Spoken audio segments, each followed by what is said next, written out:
rednecking it to the highest level. Most recent days. He's using country music in the fucking training montages now. Like that. You know, he's got his curls, and then instead of like a metal riff blasting, it's like, I'm a hard working man. I actually roped a kid that was trying to take our plate the other day right at the gym. Thank God I had my rope with me. Yes, you roped the kid. Did you hog tie him? Yeah. Pulled him back, left him there. He's still there right now. I hope you're recording this, Scott. We're good. We're rolling. We're rolling. Okay, because you can't waste any of this. I even sang. I just realized that I like sort of sang with music. I'm a hard working man.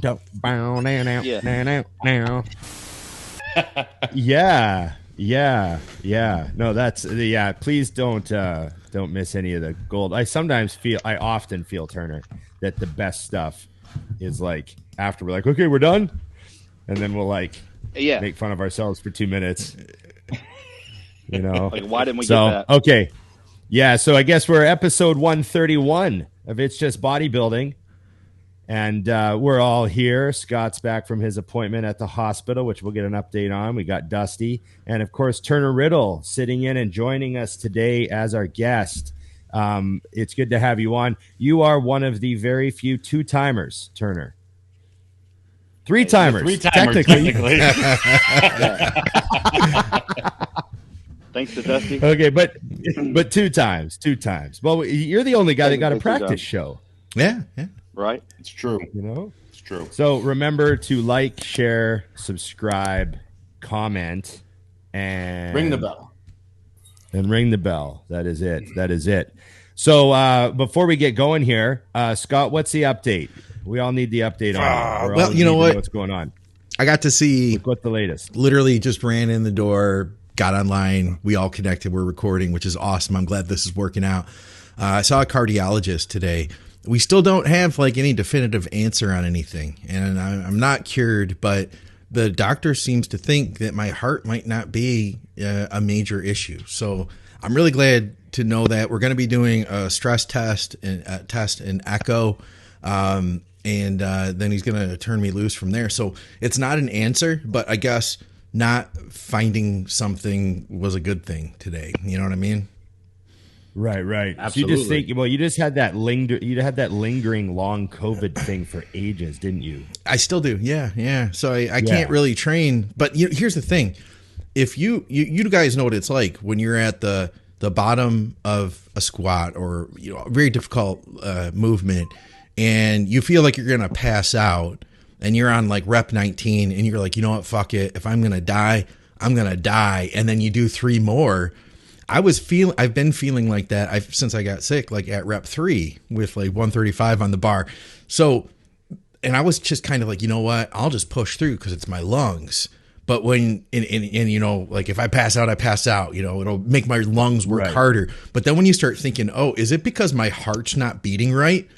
Then the thing changes in your head. You know what I mean? Because then I start feeling like the analogy I pictured was if you're in a car, like just flooring it down the highway and you punch it and then you realize that like one of your tires is a donut and it only has one lug nut in it. Like, I'm wondering, like, is that my heart right now? Do I really want to do this?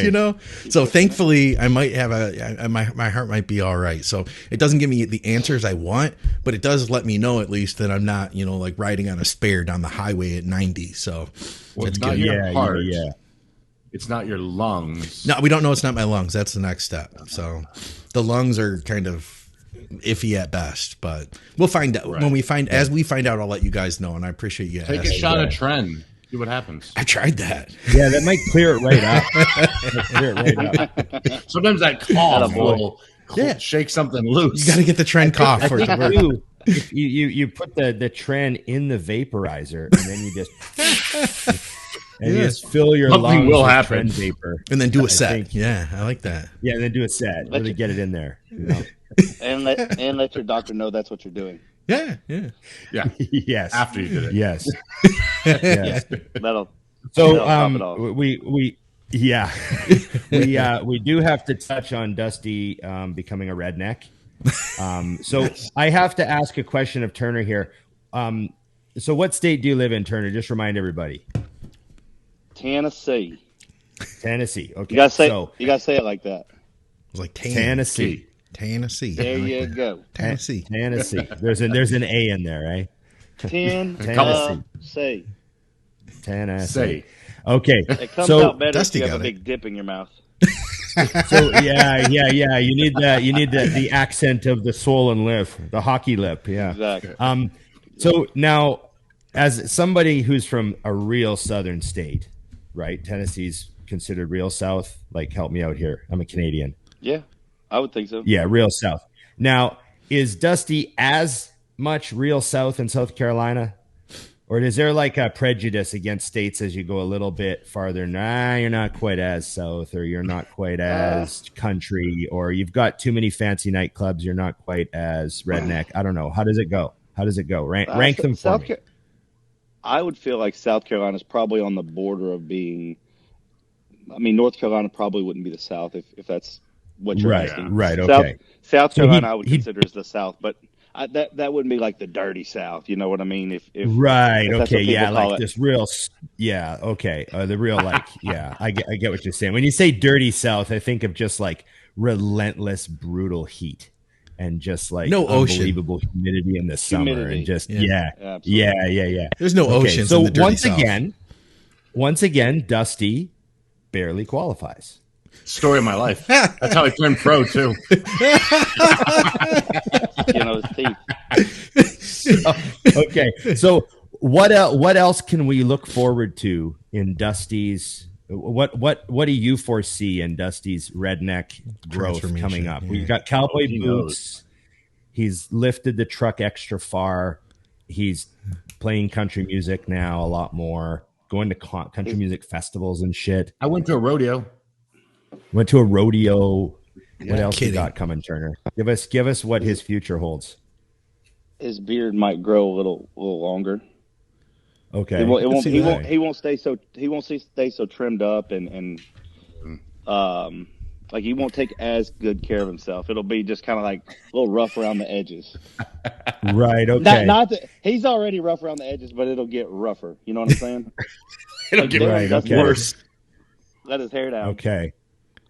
Is he going to? Do you think Dusty is gonna like? Are we gonna see anything sneak into the gym clips? Like, is he gonna get like a rattlesnake belt? Or gym bag, rattlesnake gym bag. That'd be cool. Yeah, something. I'm just wondering. Like, yeah, I don't know. That's celebrity status. Once he buys a diesel, it's over from there. He knows. Okay. Turn's been messing with me on that already. Yeah. What about a cowboy hat? Does he start rocking a cowboy hat? That's a few more stages into the game. I'm still have a cowboy hat. You haven't got it yet? No, I'm away. No. Even he doesn't. It's funny, but when I was down there, I'm looking around and you see all the tourists buying cowboy hat stuff. I'm like, motherfucker, you ain't ever wearing that again. Yeah. You're buying a $400 hat to wear for a day and throw that shit out. Like, get out of here. But we were more concerned with the Tennessee bodybuilding, which I blended into pretty well with my redneck abilities. You know. Yes. Yeah. Let's hear. Let's hear about your trip. What was the trip like? Well, we essentially just maneuvered a trip to Tennessee because I've been trying to do it. Jim needed me to film some stuff for Mutant, and Hector lives like an hour outside of Nashville, who filmed it. So scheduled the whole thing and just kind of popped up about a week out from Turner. I was like, hey, so I'm going to come to Nashville. I want to train. He's like, okay, cool. And I'm like, and I also need to film. And I need you guys to be there. And the good news was he already trained at 11, so that was set because I couldn't possibly change my time of day. That would ruin my life. Right. But we went to Redcon 1 Nashville, and they took awesome care of us, set us up the gym. And Turner's real quiet in the gym. Only after each brutal set did he actually shout "fuck." Yeah, only a few times. First time, I was like, "Oh, she said fuck." Yeah. Okay. The manager was like, good set. Well, Dusty's been slightly reined in by the corporate gyms. He's doing good. He's got a great spot, but I don't think he's yelling fuck at this point. Normally, are you, Dusty? No, not normally. I definitely was thrown, and I could see that we were allowed to just basically get after it. So I'm actually stoked. Hector sent me some of the videos, and he definitely captured what happened. So nice. Good. It was good, which is something that we wanted to cover. The reason I wanted to have Turner on was to get into some of these things, and actually I asked a bunch of people questions because I wanted like a little more targeted questions, not just for Turner, but for each of us here. So this one comes from Gina Davis, who I also we're gonna have back on the show. I already asked her, so we're getting her in. She has a different last name now. I forgot what it is, but she's married, but everyone knows her as Gina Davis. So she said this: Turner speaks about training intensity, and then you push yourself to where a lot won't go. You might even say you have some loose wires. I've tried to speak about this to people concerning just that. All of us who push past the fear and pain have something within us, a dark place, a psychotic switch, a thing we can call on to get to that next rep, even though it feels like we're going to break. My question is, what is that thing for him? And how would he best guide others to find that thing within themselves? That's a great question, man. For myself, like my plate is full from the time I wake up until the time that I go to bed, and I like it that way. For years it wasn't like that, so it's kind of a transition to where I am now. But I don't let stress too much overwhelm me to where I'm just like, oh my God, I don't know what to even think. I can't function right. So when I'm in the gym, that is we'll say 2 hours of the day where it's like, if I didn't have the gym, I would punch somebody. And I don't mean that like, I wouldn't just like go off in an argument and just start beating the shit out of someone. But, every now and then you get that mad to where it's like, you see people punch a wall or punch their car, stuff like that. Like, I know I wouldn't do that because I'm pretty well mannered, but like that is that's just where I allow myself to just be that person. And I don't care what one person says to me. If they kick me out of the gym, I'll go to the next one, But the good thing about all of this is I've been able to train the way I want to train, and it either attracts people, like-minded people to you, or it pushes them away. And I'm okay with either one. And so we'll say before I was in the position I am now with business and things like that, honestly, man, I just like to in my mind, what I told myself is I'm doing this because nobody else is doing this. And I'm sure you guys can all relate to that. We were training legs the other day, and Brian is my workout partner. Dusty's met him. He said, it happens a lot when you're training with someone. They say, well, how many sets are you thinking here? Because I just want to get it in my head. And I'm like, well, how many sets are you thinking? He's like, well, 1 build up, 2 working. I'm like, well, then fuck it. We're doing 5 because you thought 4. We're going to do 5 because everyone else is quitting at 4, And so really that's just my way of tricking myself into thinking like, I'm not blessed with the best genetics. I'm not, I guess we could all say that, but that's always been my driver is I'm just going to do what nobody else is willing to do, or at least that's what I thought. So, but solid, man. To add to that, how do you find that in someone else? It would be, if you don't have something dark inside you, a death or a breakup or broke, I don't know. You just really got to train with someone that knows what that is, that knows how to trigger that or get that out of someone. And, I coach a lot of people that think that that's what they train hard. And I'll say they probably do train hard. And Dusty and I were having this conversation. There's levels to all this. So if they think they're training hard, I consider that like a 3 to 4. I would like to think I'm like an 8 to 9. I know there are people out there that train harder than me or heavier than me or longer than me, but I haven't trained with too many people that when we got done, I was just like, Jesus Christ. And now I have trained with some people that make me think, all right, it's time to step it back up. It's time to go back into the dark spot. But you really just gotta surround yourself with people that are better than you. That's what it all comes down to. If you don't truly know, and you're not, what's the word, delusional, like a lot of people are, you just need to get in there with someone and ask, hey, can I bang weights with you guys one day, and then find out for Yeah. yourself. I have a client actually, guys, that Turner's gonna have jump in with him. He's since moved to Nashville. He's upped his game noticeably, but I know there's more. So I've been nudging, and I guess he actually told me last night that Turner invited him, and I was like, good. As long as you survive that, that's going to be good for your career. Yeah, and if you don't, that'll be good too. Yeah, I like that, Turner. I was just going to say that I can't remember if he introduced himself to me or what that was, but I immediately told Dusty, I was like, hey, I ran into your partner or your client today, and I didn't say he's a pussy, but I just said there's a lot more in the tank than what I'm seeing when I'm in the gym. And I'm sure that kid, if he were to say, hey, compare my workout to Turner's workout, he would probably be able to tell you.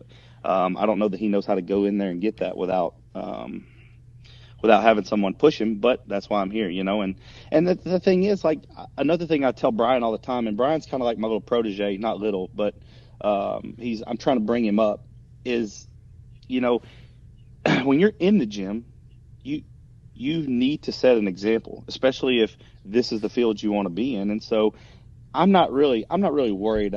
They're all outsiders when I'm in the gym, unless I'm using something in there to motivate me, to piss me off to get a good set. But I do try to set a good example of what, if any of these people wanted to be a client of mine or associate with me, they would understand that, hey, if I'm not training like that, I'm not even going to bother asking Turner, not asking Turner a question, but like, I need to step my game up if I'm going to be a part of anything he's got going on. Right. Yeah. So they can see it. Guys, it got leaned right in. It's funny that these are kind of lining up. And this is something I want to get your guys' all of your take on. Another person asked, how do you manage expectations of clients that might be immediately out of reach? Do you reel them in to something more attainable? So the example is, and we all get this, and Turner, I've sent them to you before, someone will start out with me and they're a week in and they're like, yeah, by 2026, I'd like to be top 6 at the Olympia. And I'm like, you haven't done a show. And I'm not getting into genetics yet, but how do you guys not stifle? Because I've done a lot of things people told me I couldn't do, but how do you make sure that someone's on target for their big ass goal if it's possibly too big, but without shooting them down? Yeah.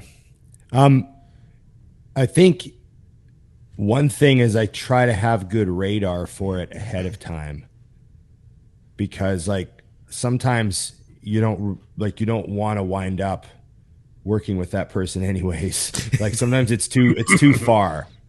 Right. Like it's not like it's something you can reel in. It's just so out of touch that it's not really repairable. Like they've started out on the wrong foot and just everything is wrong from there. And the whole view of it is not accurate. So it's like too much. Like that's beyond my wheelhouse. Like, I don't know what type of coach that person would need. They have to start them from scratch. Someone with way more patience or ability to communicate that to them. I'm not sure, but I try to make sure I catch like the real bad cases of that ahead of time. Cause you don't want to, like, everyone's been, you coach enough people, you're going to get to the point where you're halfway into a prep with someone and you realize that they're like not in touch with reality. And then you're like, oh, fuck. And sometimes, we all have coached someone where something maybe got past us, like, oh, fuck, I didn't realize this guy was expecting this or thinks this is going to happen or whatever. So you want to try to catch that stuff ahead of time. And I think luckily because of the show, Dusty, most of the people that contact us seem to be already kind of like on the right path, right? Which maybe gives I've been doing really well. I haven't really had to like worry about that issue for a long time. So I think the podcast helps. Right. What about you, Scott? Do you do something that you do to manage expectations, or?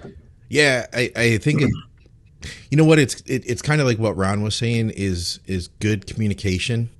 And I think back to a conversation I had with a therapist when I was like 19, and I had this big lofty goal that I wanted to reach.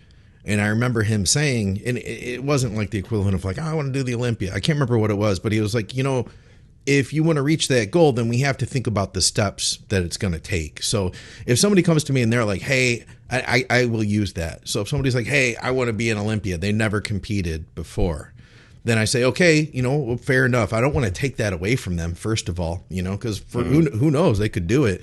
But I'll say, let's do what we need to do now. So number one, would take a person that's like, well, number one, we need to get the body fat off you in order to grow the muscle. And then from there, we could grow the muscle and we could do a show, so it's going to probably take this long to make that happen. And let's just focus on this step first. If we're talking about somebody who was like all the way at the beginning, and they've never competed, then I'd be like, let's focus on this step first. And let's focus on getting you into a state level show. And then you can see what it's like and see if you even like it. You know what I mean? And you can kind of, because then I think that you could tell people all they want, but it's like when they have the experience, like over time, they start to figure more out for themselves. And who knows, that same person 2 years later might be like, hey, remember when I told you I wanted to be Mr. Olympia one day? What a crazy thought that was. But I'm really happy to do what I'm doing now. You know what I mean? Like they've grown, Yeah, perspective. For sure. Anything to add to that, Turner? Well, what I was going to say is usually if they have those outlandish goals, which they all should, and they're either out of touch with reality or they're in touch with reality. Usually, as a coach, you can gauge that. And what I mean by that is, like for instance, I had a kid this week message me, and he told me, he basically said, "Hey, I had a picture perfect week. I did everything to the T, except my appetite was out of control, so I had a spoonful of Halo Top ice cream and I had a Quest bar."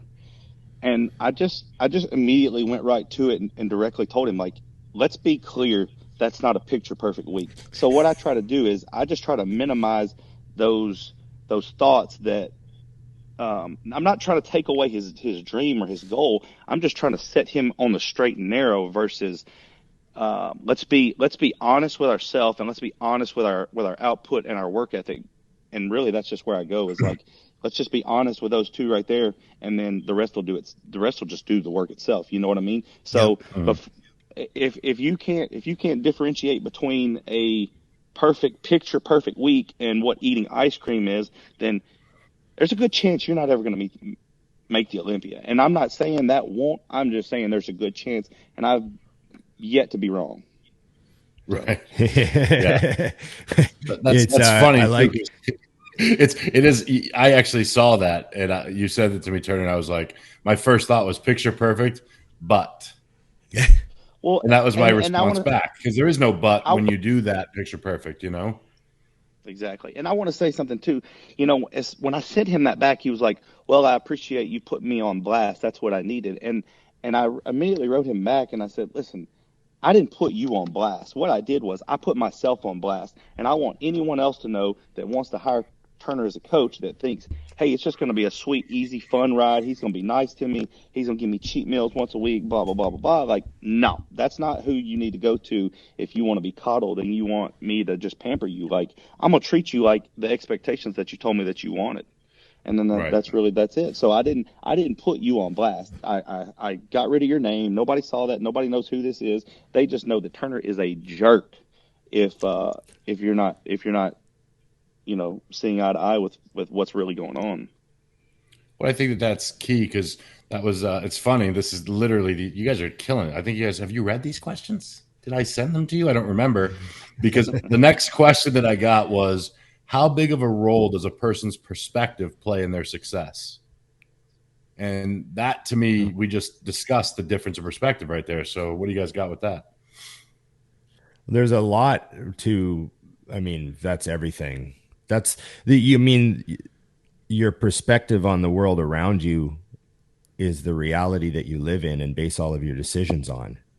Mm-hmm. Right? It all comes, your perspective is the result of all the things you put into you allow to flow through your mind. And And that's why people have to have control of their thoughts. Like, you know, the whole thing about your diet isn't just your food. It's also like what you watch, what you listen to, and what you repeat to yourself over and over and over. Yeah. So like when you remove the junk food from your diet, it isn't just the fucking Mars bars. It's the, oh, I suck, and oh, I'm going to fuck this up. I know I'm going to fuck this up. And it's all that stuff. You have to be conscious and aware of that stuff. And you have to go to war with that type of self-talk. And you have to, you know, really, really try to eliminate that stuff from your life. And we will all catch ourselves doing it, but it's how fast can you catch yourself? How fast can you put a stop to it? Be aware of it. That all contributes hugely to your perspective on how you see the world around you. And, you know, it goes back to, I didn't want to interrupt Turner, but when he was talking about where, you know, the going to the dark place about training intensity and stuff, I sort of feel like this ties into your perspective. Is like, I'm lucky, I guess, that at a young age, I had a chance to like try cool things like jumping dirt bikes off jumps. And I skied when I was young, and you know, sort of stuff like that. And I sort of saw like, okay, statistically, I'm going to be okay. I'm just going to throw myself into this. I know what I'm doing. I'm not above my skill level. I'm just going to do this. I'm just going to trust in the process and fly off this jump or whatever. You know what I mean? Mm-hmm. And statistically, I've survived all but like I tore my quad on a trampoline. That was one thing I shouldn't have done, but everything else pretty much. And that was just the perspective of like, you know what? I'm going to be okay. Statistically, I'm going to be fine. And I can do this. Right. And that was a mentality that I would use in the gym when I'd look at a bar with 5 plates on it. I'd be like, that's right. I've done this before. I can do it again. I'm just going to get under it. I'm just going to throw myself into this set and I'm going to be fine. You know what I mean? And so that's part of the perspective. I always say, like, say for instance, we're training legs, and you're on a heavy set of squats, and the goal was 10, and you're at 9. And you know when you come up and like you're shaking, you like you can't. It's just tunnel vision, and you're just like, oh fuck. And that's just where I'm in my person's ear, my training partner's ear, and I say, what's the worst that can happen? What's the worst that can happen? Yeah. And I've said it so much now that he repeats that back to me, which is what I like. But that's what it's all about. Like, what, are you going to fall? I mean, how many people have torn their quads when they were squatting and they couldn't get the weight off and they just dumped it? Not many. So just fucking, what's the worst that can happen? You got a spot? Yeah. You're in a rack. You don't get the rep. Yeah, you drop the weight and you move on. I think that would be. Yeah. I feel like that's the perspective thing, especially when, you know, like you said, you're safe. You're not feeling a twinge. Nothing's wrong. You're tired. Yeah. It's like, to me, my perspective is simple. I'd rather go for that rep and miss it and dump it than rack it and then go, fuck, I wonder if I could have got that. Like that is a perspective that'll screw with me, because I tell a lot of when I was still doing in-persons, I would tell clients, okay, you left a rep on the table and you can never get that rep back. You can do the next set perfect, but that one, you forever left it short. And you start getting a bunch of those. I mean, you know, Ronnie Coleman didn't leave reps ever. You know, Dorian for sure didn't leave reps. And I think it sounds silly, but if you start accumulating those things, it's the same in reverse with diet. One cookie won't kill you. Okay, but one cookie, how many times? Eventually, these things get in the way and they cost you. So that's back to that perspective. It's how you look at things on success as well, I think, for sure. So where'd you get these questions? You just messaged. I literally started messaging people that know Turner.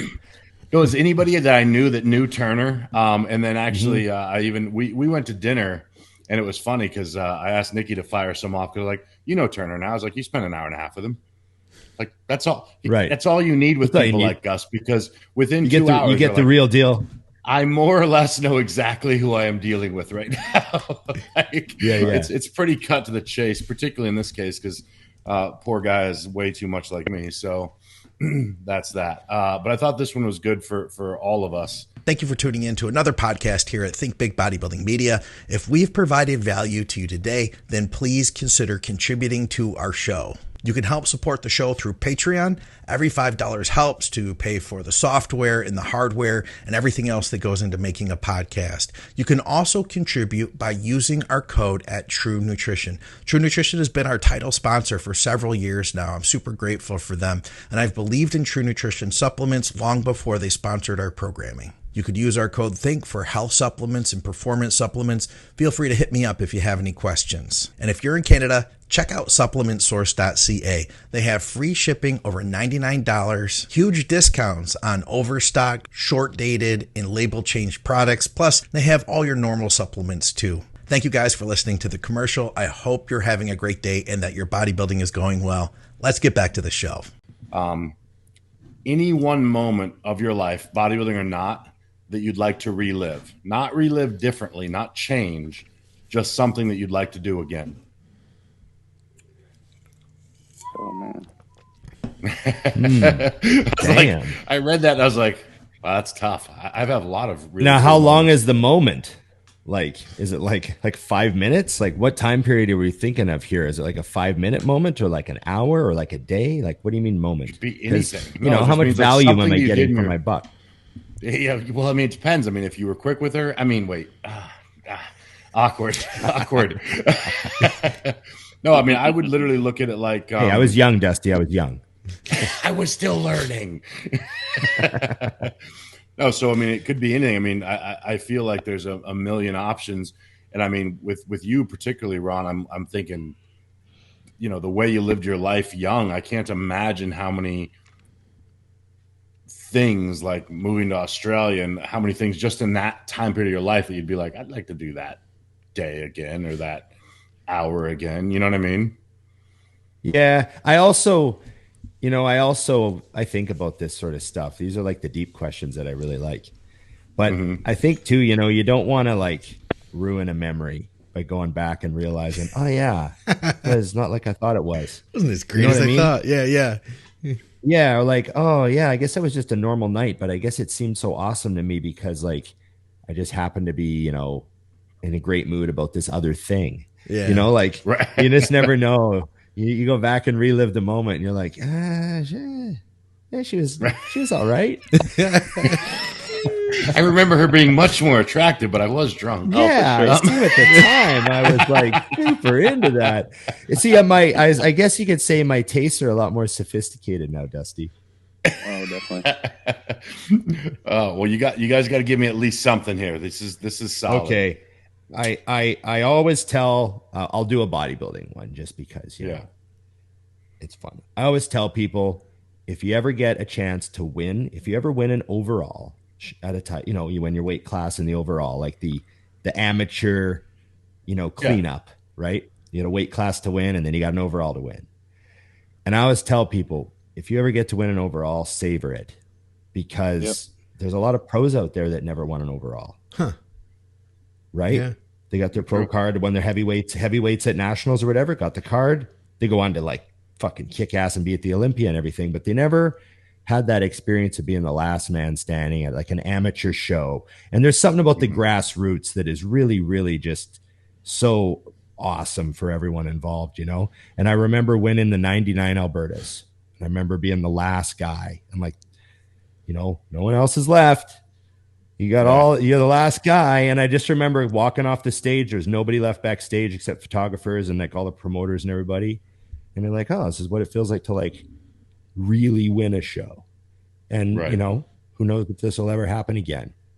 And so I always tell people, if you ever get to win an overall, really savor it and enjoy the moment. And, you know, it was such a fucking blur that, you know, it might be awesome just go back and experience that again.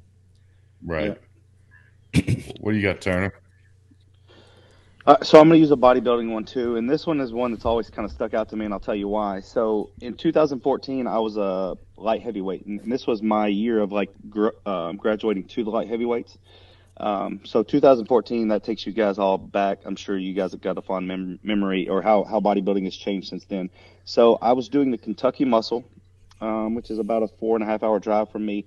But that was a pro-am show. So you had the amateur show, and then you had the pros, and I think that was figure, bikini, and I think just those two, maybe a men's physique. I'm not 100% sure there because I don't know what all other classes were going on back then, but I know it was figure and bikini.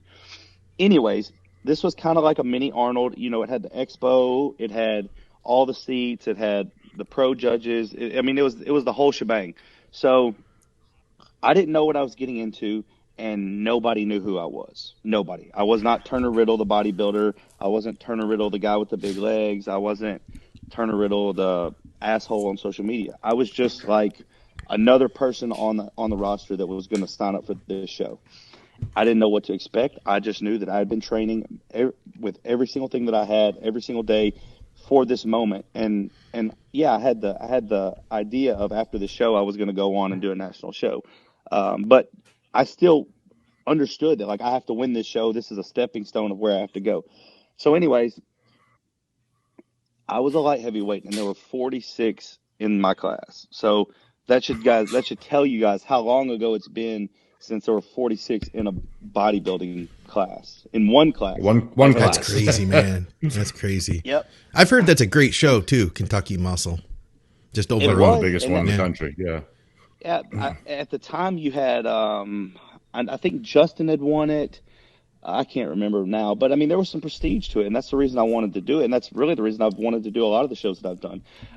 But anyways, so, you know, I'm backstage, and I'd only done local shows up until then. And so, like, backstage, I'm like, wow, like, you know, you got the whole montage of everyone backstage. And there was probably easily, I don't know, I couldn't even give you a number, but there was a lot of people. Do you guys remember Brad? I can't remember Brad's last name. He's a 212 pro. He's a black guy, and he's got like the burn on his. He had like a burn and a skin graft on his face. Anyways, he's an old head in bodybuilding. I was pumping up backstage, and like this doesn't really stick out in my head, but I was pumping up backstage, and he walked up to me. He was like, I had no clue who he was. Listen, I had no clue who anyone was. Brad was like, dude, you got some serious legs on you, my friend. I was like, thanks, man. I appreciate it, you know. And I didn't know he was a pro. I didn't know the people that he was talking to was a pro. I noticed him noticing me, and I just kept pumping up. But anyways, the moment that really sticks out to me in my head is since that time right there, I've never been able to, and this is kind of what we all wanted, so it's not bad. It's just how it goes. From that moment forward, I've never been able to get ready for a show or do a show and there not be like hype around my name that I had to live up to, or going into the show where people expected me to do the show and, you know, place this way or look this way, or people asking me what show I was going to do. I was literally just a nobody in this big world of tanned up people, you know? And so, yeah, I won the overall. There was a lot of good people that were a part of that weekend, which was really special to me. You know, I got to meet Justin Compton, and that was him at his fucking biggest. I mean, like, he was a mammoth. But really, the specialist part of that moment to me was the fact that, like, my world kind of changed overnight. And it became, I won't say a household name, but people were just like, oh, okay, this kid's serious. I mean, he just won, you know, a pretty big bodybuilding show. But yeah, like I said, like, I haven't been able to do a Flex Lewis Classic or a national show anymore, and people not like hound me to death on, hey, how you look, send me pictures, you know, how, when you start in prep, what do you weigh? And so, like, you know, at the time, that's what I wanted. I was wanting all that, you know what I mean? But now I like to go back into that hole and just like show up at a show and nobody know my name and me just come in and clean house. Yeah, I totally get that. That's cool. Yeah, that's cool. That's very 90s. I know. That's like, it is funny because it actually made me, I was trying to think, I feel like I've had a million things, especially with sponsorships. I mean, there's about a million things I'd like to watch again that play in my head. But from bodybuilding, I think the one that, like you said, kind of put me on the map, so to speak, was when Chris and I did Junior Nationals in 2010. You know, everyone backstage, how everyone's amped up. Like, you see them, they're pumping up early, they're eating all their food, you know. And I had been sponsored for a little bit, and I definitely had done time on the board, so people knew who I was. But, you know, other than that, nothing spectacular. And I was literally sleeping backstage. and I just had my feet up, and I was literally watching heavyweights and supers pumping up, and I'm like laid back on the ground. And and at the time, Sally, who worked for RX Muscle, walked up to me and she's like, "Hey, are you gonna pump up? Because I want to get a picture to see what you look like to throw up on the website. But can you do it now? Because I got to get back to the front of the stage." I was like, "All right." So I stood up and I grabbed some dumbbells and I did like some lateral raises real quick. And I remember I had my back to her. I unzipped my jacket, took it off, took my pants off. When I turned around, I just hit one shot, and she moved the camera, goes, "Holy fuck." And then put it back and took the picture. And she goes, "I understand why you're so relaxed," and walked away. And I was like, oh, and I didn't even hit me at the time, but I had never done a show that big. It was the first national show I'd ever done. And I was like asleep because I just knew Chris and I had done every little thing. Like you said about perspective, like I knew if someone was better than me, then good for them. Like, you had no concerns if they were better. Yeah. Yeah. That's and I mean, cool. I knew when I woke up that morning and I saw the mirror, I was like, holy shit. Like, I don't know what the hell Chris did in the last 72 hours, but it got wild. So, yeah, I definitely, like you said, Turner, and it was very similar because, you know, after you've done that, what happens is that's what's expected. It's never a shock ever again, you know, and especially when you've done it 2, 3, 4 times afterwards. Like, no one ever wondered if I was going to be in shape after that. It's just, you know, so again, like that little moment, it was just so funny to me because I remember even in my head going, wow, it must look even better than I thought, you know? So I feel like Scott, hit us. Yeah. I just, okay. So what really resonated with me is what Turner said. And then now you, Dusty, the whole thing of expectations. Cause I was thinking of a bunch of different times that were really special and important to me. But one of them is thinking back to like all the way back to just like training in my parents' basement with an old weight set, because my expectations were so low then, you know, like I didn't know what it was to have like a great pump and then be able to repeat that and continue, you know, and I feel like over the years, you know, you see a lot of people, we all go through phases where we love bodybuilding more than others, and people kind of like, you can get bitter and burnt out and stuff like that. And you hear a lot of it in social media, people who are complaining. And I feel like one of the things that has kept me positive is being able to always try to plug in to that and to remember what it was like at that moment when I didn't have those expectations. And that's to me like what bodybuilding, the purity is of it. So I don't have like, I have some stories that are important to me, like on stage and stuff. I don't have anything close to any of the three you guys do. But yeah, there's no time when like Chris Aceto was told me to do this, and, you know, and anything like that. Right. And the whole world knew who I was. But yeah, for me, I feel like, and people do, they're like, you know, Scott, you're a pretty positive guy and stuff. I think that's one of the reasons is like, I try to stay plugged into that, what it was like to not have those expectations. And because it can get so clouded sometimes, you know what I mean? Just everything can get so clouded, but it's all about just like freaking enjoying yourself and loving what you're doing. And if you can stay plugged into that, then if I can stay plugged into that, I'm telling myself, if I can stay plugged into that, then I freaking love every day of it, you know? Yeah, that makes sense. Cause I think if you kick it back all the way, the one moment that I think we all attempt to relive every day that you go to the gym is that set. You know, like you've all had that set and many, many times, but you know, like Turner, we talked about this last weekend where sometimes you'll have a set and it gets so intense that all of a sudden you realize during the set, you can't hear anything. Like your training partner's yelling and you can hear them, but it's like faintly. And then you finally finish the set and you drop the weight and it's as if someone turns the volume up slowly and you hear it come back on. And it's funny because that is one of those things where now that I'm long retired, never even considering the stage, I literally hope for that every single time I walk into the gym. Yeah. Because that is the ultimate, you know, I mean, that's the thing that I think drives us back when you're old as shit like Ron and I and still doing this. Wow, I have a few years on you, Dusty. You know, just a couple. But But hey, I'm the only one that tried to die, so I win. Okay, so this is actually one that Ron likes to cover pretty regularly, but I wanted to hit it, and I actually when we used to ask, or when you used to ask this all the time, Ron, I never got this out of Scott or Turner. What in life has impacted the way you are now in bodybuilding, business, work? Like, what was it about, whether it's your upbringing or something that happened in your life that has made you this way? You know, because obviously, you know, like Scott, I think that you like to downplay, but you've built a little empire doing what you love to do. And it's a shit ton of work. I mean, Ron and I joke about it, but we hang up the phone and disappear, and 3 days later, magically, this thing is up. You know, I do an Instagram story. We share what he sends to us.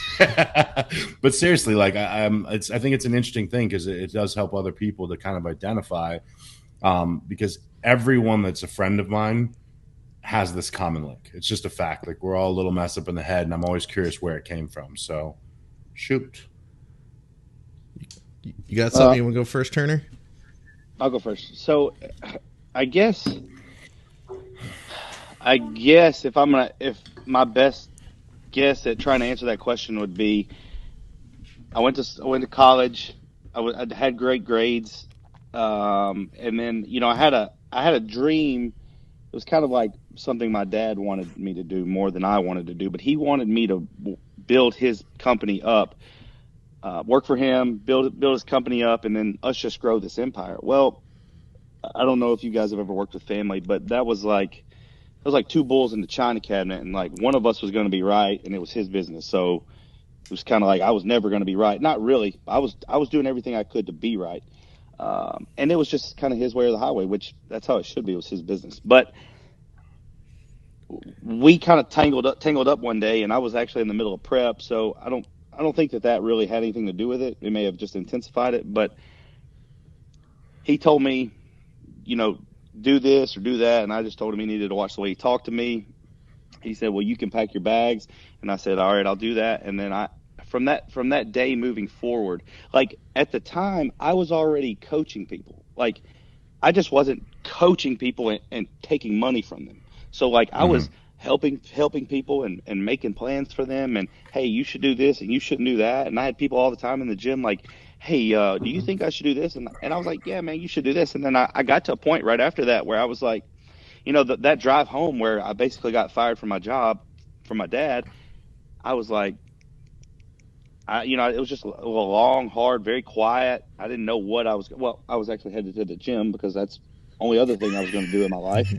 And it probably made for a damn good workout, but I just told myself, I was like, I wasn't even really sad. I was just like, this is never going to happen again.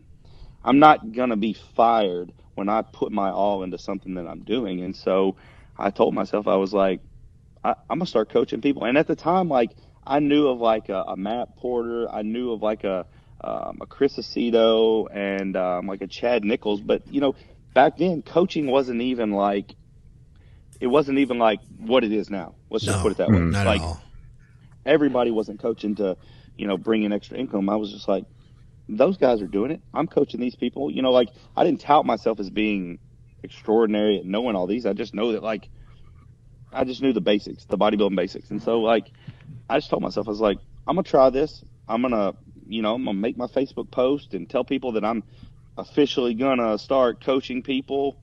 And you know, the rest is history. And so from that moment moving forward, I just was like, I have to do everything to the nth degree because I'm, number one, people are looking at me for like a role model, and I'm giving advice, so I've got to set a good example. And so, you know, it's really never been a problem for me to do my best and set a good example, because that's what I do anyway. That goes back to perspective, and you know, all this is wrapped around perspective. So my perspective is, if I'm going to do anything, I'm going to do it to my absolute best ability. It doesn't matter if I'm low carbs or low sleep. Like, that's just how I'm going to do it. Yeah. And someday you have better days than worse and worse days, but at the end of the day, like, my worst days are better than most people's best days. And that's not me being cocky. That's just what it is. And I'm sure all three of you guys could say the same thing, and that's why you are successful in what you do. And so bodybuilding, I don't know, that's just my mentality towards things. So I would say that bodybuilding's kind of made me that way. It made me say, hey, like, if I want to make more money, what am I going to do? I'm going to work harder. I'm going to start this. I'm going to, learn this new trade or whatever. I'm going to take on more clients. I'm going to up my rate, whatever. But at the end of the day, bodybuilding has dug that out of me. Right. Yeah, I was going to ask that, just to add one little thing, was getting away from working for someone else, just from knowing you. Did starting your own business, was that when you also, your perspective changed and you realized that there's money everywhere you look? It's just a lot of people can't see it. Was that perspective changed from that, or did you always know that and just hadn't drawn into it? No, I did. I was actually, and I tell people this a lot, which is why I am the way I am now, and that's kind of been like another step of growth. I didn't really hone into that until, I don't know, maybe 3 or 4 years ago. And it has a lot to do with the lady that I'm dating now, and her kind of changing my perspective, and then me starting to like become more friends with guys like yourself, where like you're making a living off of bodybuilding versus just going out and trying to win shows. For the first amount of years, like let me make this clear. Like, I started coaching so I could be a better bodybuilder, so I could wake up when I wanted to, work when I wanted to, go to bed when I wanted to. I didn't start coaching to make a bunch of money. I just was like, well, I was making pennies working for my dad, and I was still, I was paying for all the things I need and still putting back money. So once that really took off, like, I was like, fuck this, I will never work for him again. And it's kind of been like I'm gonna prove him, even though my dad and I are best friends, like, and he still tries to hire me to this day because he understands my level of work ethic and what I accept and what won't accept. So he wants me to come back and work for him, but I know it's not healthy for our family, number one. But that's just been like my driving motive, is like, I'm going to prove my dad wrong. And I don't like to carry that, because that's kind of like, that's why I like hostility, and I don't want that between my dad. But going back to your question, no, I didn't really hone into that until about 3 or 4 years ago. And since then, my vision towards bodybuilding has totally changed, because those years before those, all I cared about was bodybuilding. Like, from the time that I wake up, and that's what I was kind of scared about today, was like, you guys are going to ask me who's doing the show or what I think of this guy coaching this guy or whatever. Like, I really don't keep up with that anymore. Like, I've had 2 people hit me up this week. One wants me to help him prep for a pro show, and another one wants me to help him prep for USA's. And I was like, on the phone, I was like, listen, I'm going to be honest with you. I'm really out of touch with all that's going on in the sport right now. So you're going to have to let me know how far the show is from right now. And, but there, it's all money, man. And it's all, it's, what are you going to do to be different? A lot of it, like, I've kind of stepped back from the social media game because I like it, and I know that there's money to be made there, but I spent so much time in those earlier years that I've been speaking of, where all I cared about was social media. Who's liking this and who's following this? That, like, it really burnt me out on social media. And so now I'm trying to, like, diversify myself versus just making money in bodybuilding. And that'll, I can make money in bodybuilding as long as I want to. So can you guys. But I'm sorry, that was a giant spill, but it's good. That's why you're here, buddy. It's just what I tell people all the time is I left so much money on the table when all I was concerned with was, Nick Walker's got a new leg video out, or there's hostility in this camp, or Nick Trigilli he's posting about so and so. Like, I was consumed with all that, which we all fall into that category at some point in time, where we get caught up, where the bodybuilders now are wearing these shoes instead of these shoes, so I got to get these shoes so I can fit in with the fucking crowd. And now I just kind of sit back when I see these trends forming, and I'm like, it's gonna swoop up and grab all these people, and then they're gonna be into it, and next thing you know, they're gonna be broke, wondering why they can't buy their gear and their food and pay their coach, but they do got the shoes that Nick Walker's wearing. You know what I'm saying? So I just left. I spent too much time focusing on the wrong things, and I was leaving money on the table. And I wasn't worried about like starting a supplement company because I knew that I was going to start winning shows and making money. And unfortunately, I'm not the bodybuilder that I thought I was at one time, and so it didn't play out exactly how I wanted it to. So I'm not winning Olympias, making $400,000, one time a year. But at the end of the day, I will, I hope to set myself up in a way where they can have all that, and I can still walk away and pat myself on the back and feel happy with what I've accomplished. I was going to say, I think it's funny because it's unfortunately / fortunately, because that's what you're wired to do. So yeah, I like that. I think it's a good perspective because Rob Bailey talks about this a lot. He says you might set yourself up for a big goal, like I'm going to win the Olympia, and then you might fall. I'm not even say fall short, but you might end up prepping the guy that wins the Olympia, or you might end up being the food company who makes the food for the guy who sponsored that preps the Olympia. I don't think that the owner of Mutant, who loves bodybuilding, feels that he's went awry by, instead of being a pro, having 10 pros on his payroll. Right. I don't think he lost. You know what I'm saying? So I think that's absolutely a perspective thing that people need to think of, because I don't think any of us sitting here are where we thought we would be at the start of this process. Yeah. But I'm sure as hell glad I'm where I'm at, because I am done and I don't need to win. And, like Ron and I talked about, Turner, we didn't speak about this last week, but, we went to the Arnold, and it's been 2 years since we've been a show. It's been 4 years since I've been on stage. And, you don't really know what that's going to mean when you're at a booth anymore. And what it meant was we have a podcast and do well on social media, and we were as busy or busier than we've ever been. And I'm like, oh, this isn't what I thought it was going to be. It's better, so I like that perspective for sure. I could relate to it a lot. I've got some stuff, and Turner talked long enough that you got me thinking, man. Everything you said, I can relate to a lot of that. I was raised in a family business too, all my life. So I know the pains of working for dad and then coming home and him telling you to take the trash out. It's not fun. Yeah. Fuck you. No. Fuck that. I love that. But I think my perspective has changed over time, because as you guys were talking, I was thinking, I remember at one point telling somebody, talking about a pro, it might have been like Jay Cutler or somebody. I remember saying like, yeah, but he gets to like just do what he wants because he has the Muscle Tech contract or whatever it was. He doesn't have to go to his job and all of that. So lucky him. And whoever I was talking to, I can't even remember who it was. He said to me, he was like, yeah, but he had to work really hard to get that, to put himself in that position. And I guess that I'm in a different place today than I was then, because I remember at the time that made a lot of sense to me. Like that was like, he educated me, the person that told me that. And I would say that I also started coaching because I wanted to be better at bodybuilding and give myself the time and all of that. But it's evolved into just like, man, bodybuilding isn't the first thing I ever tried. I went to art school all my life. I wanted to be in art, and I worked in photography, and I burnt myself out of it. And then I kind of like just like floated for a little while until I fell back in love with bodybuilding, which I had known as a kid.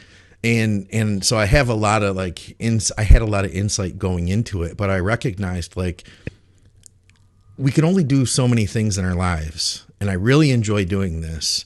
And the more I put into this, the more I invest into it, the better I can be and the more rich my life can be because of it. So I'm going to latch onto this, and I'm going to make this mine in one way or another.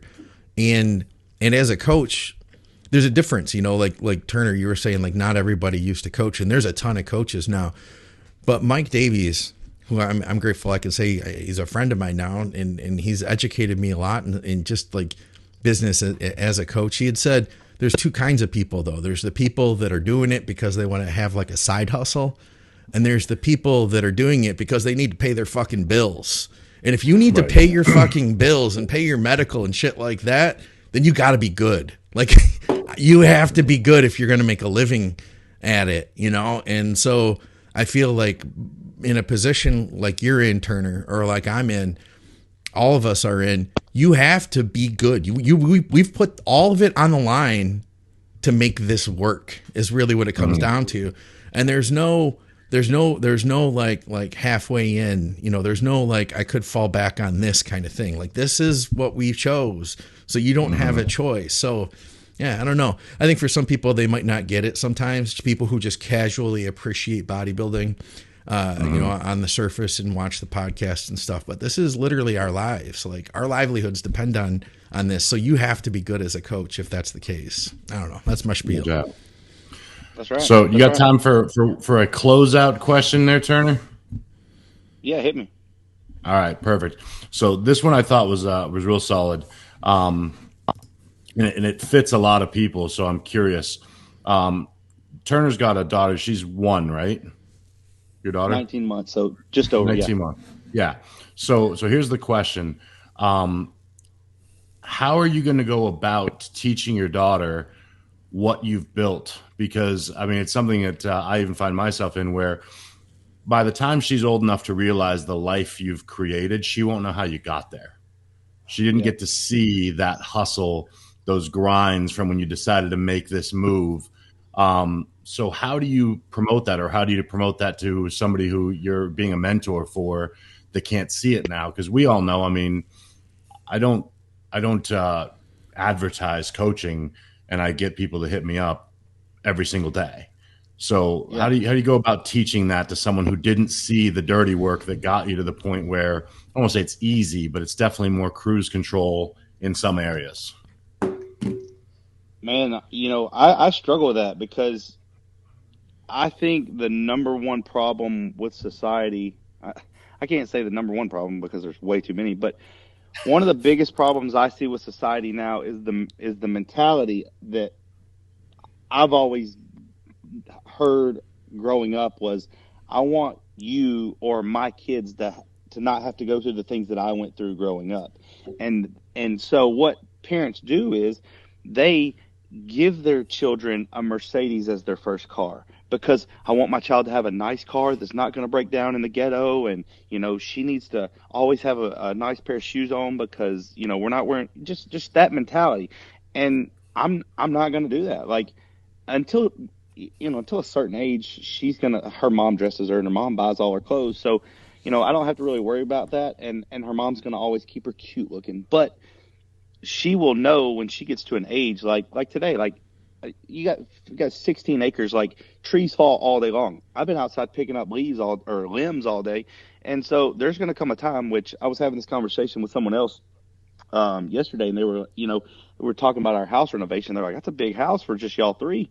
They said, you guys need to have a boy. And in my head, I'm like, I wish we had a boy, because not that there's anything wrong with my daughter, but I wish we could have a boy. That way I could be like, get your fucking ass out here and we're going to work. You know, like, when the sun comes up, and you know, like, I want my daughter to be able to take what her and her mother and I have accomplished, and see the light, and see, like, I can have anything I want. And I don't have it all yet, but that's why there's still fire in my belly to go out and get more. But I want her to know that none of this was handed to either one of us. You know, Whitney always says that, you know, just the little 800 square foot, basically, basement that we're living in is bigger than the house that she grew up in. From birth to like 16, they lived in like a 750 square foot house that was her parents and her brother. And so, you know, my child is not going to get a silver spoon shoved in her mouth. And it's funny, because from like I'm 31, I'll be 32 this year. I have a brother that's 23, and then I have a sister that's graduating college next year. So I think she's a junior. But it's drastically changed. Like, I had to basically buy my first car. My brother, he was given the truck that my dad was a nice truck. My dad gave that to him, and my dad went and bought another truck. My sister basically got a brand new fucking car. So, you know, there's always, I just have to provide her incentive. And, you know, like, for my dad, it was kind of like, hey, whatever car you want, you know, if whatever you whatever you make and pay for it, I'll match that. So you always have to provide some incentive to the people that you're trying to bring up, because, and I'm not 100% on this, but the level of grit and determination and grind that I have, I don't want people to take this the wrong way, but I don't run across people that often. And mine has changed a little bit now from where I was 10 years ago. But if you're going to try to mentor that person up, there's got to be incentive. Like, look, man, you can have this. You can have this lifestyle, and a lot of people aren't really probably turned on to the things that I like. So, but man, that's really, really, really hard. And I'll probably struggle with that until she moves out. But I'm gonna be hard on her, man. I'm gonna be real hard on her. And it's funny now, because I would say that I'm harder on her than her mother is. And they say, like, daddy's girl, she's gonna have you wrapped around her finger. She will, but she'll know that, like, she's also gonna I'm probably not gonna be the first person she's gonna go ask, hey mom, can I stay the night out? Because I'm gonna be like, well, is your fucking room clean? Have you fed the dogs? Is every like, she's gonna have chores, and she's gonna have things that, like, to live under this roof you have to do, and it's got to be done every day. So right, yeah. In my the way that I think I'm going to play that out to her is, like, I'm going to get a couple of animals to live out in the yard and just kind of, like, roam. And she's going to have to, like, it's going to be her responsibility to, take care of this, feed this every morning, go do this before you go to school, and just little things like that. But, that's a great question. I wish I had a better answer for you. I'm still trying to work on that. We're going to hit you every 3 years until she's 18 with that question again and again. You guys may have to, the next one in 3 years, you may have to, like, I may be behind, like, plexiglass. Right. I may kill somebody. That time is coming. Yeah. I got to hold the phone up to the... Yeah. I do. Turner, can you speak a little louder? We can't hear you. Yeah, live from San Quentin. If I got fucking teardrops and, like, my orange. Yeah. Classic. Well, man, appreciate you jumping on with us, man, and rolling this through. I think people are going to like this perspective, and we definitely. I didn't give him any warning with the shock and awe of these off the wall questions, so I thought it went well. No, good. Yeah, you told me yesterday you were going to, so I'm, like, sitting around waiting, like, okay, Dusty's going to hit me with some questions. I can have some good answers. Dusty was so prepared. This is crazy. I have never seen Dusty this prepared. Isn't it weird? Like, I had to have a plan because I knew I had no idea what we were going to do without one. I also feel like I had like a holiday episode. I didn't have to. Oh, you got the next episode, buddy. You got to relax. We got to do the next one. Yeah, it was good. You got to close it out. Appreciate you coming on, man.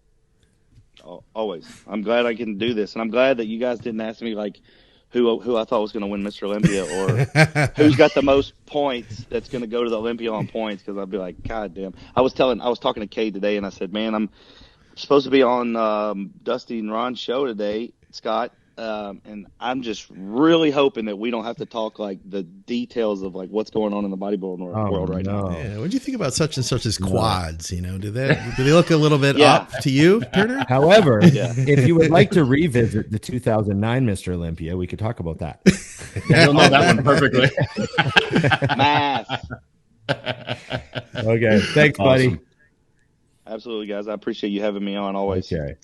Remember, everybody, like, share, subscribe, comment, and ring the bell.